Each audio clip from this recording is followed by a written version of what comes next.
Welcome again, Aquarius. It's September 2014. Dadhichi here with your monthly analysis of the planets and how they affect you over the coming few weeks.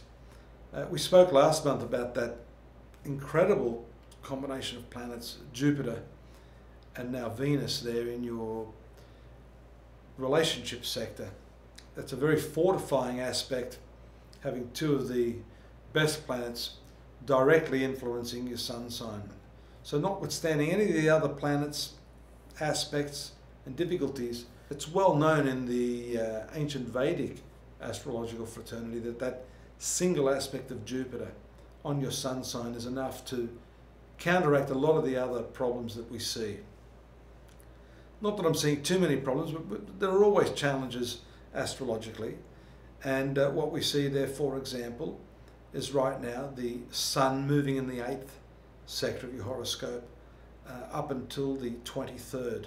That can present some problems, especially where your business and personal relationships are concerned. These are the long-term partnerships. That can cause difficulties financially for your partner.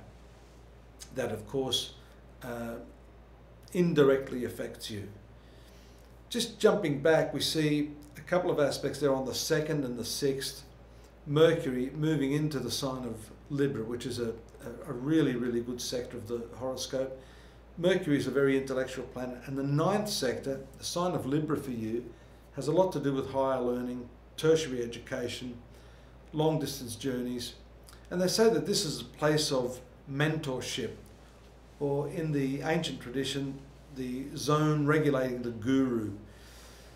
Normally when I see this planet moving through this sector, it tells us that your desire for learning is stepped up. Your opportunity to connect with people of higher educational standards is also enhanced. So there's a connectivity there with people on an intellectual level and a desire to further yourself, perhaps your studies, through this transit. Now, the other aspect that I mentioned was Venus moving into Virgo on the 6th. Virgo for you is the 8th sector of the horoscope, and that is a particularly difficult aspect because it shows us the hidden side of life. It's also the zone of shared resources, which I just mentioned earlier about the sun. So this could show at that point a bit of a problem, or a problem that you have to address during this phase of Venus's transit, and that will last for the whole month. So that could be something, along with that underlying positive aspect of Jupiter, that's just niggling away there that you have to sort out. There's a full moon on the 9th. That occurs in Pisces.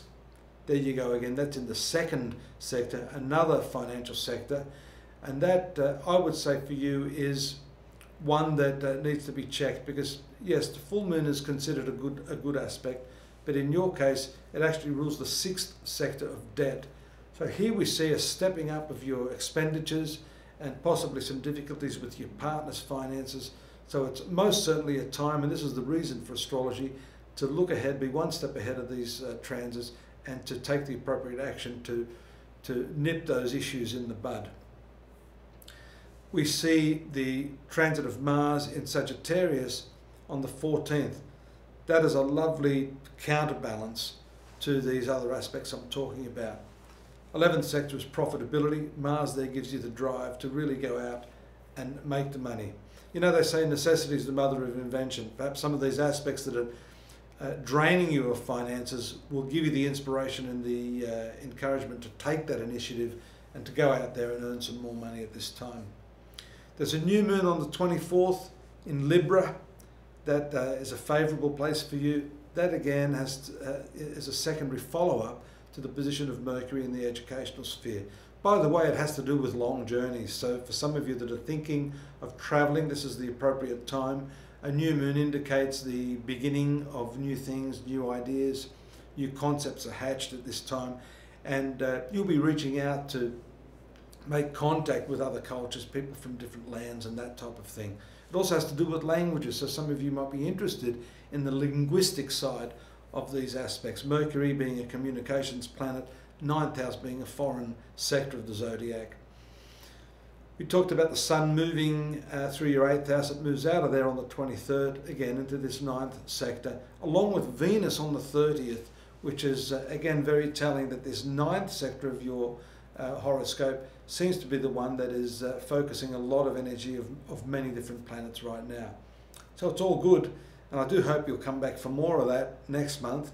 Don't forget to visit me at astrology.com.au, where we do have the daily, monthly readings, this and a synopsis of it in a textual form, and the yearly readings there for you as well. Take care. Look forward to your company next month. Bye-bye.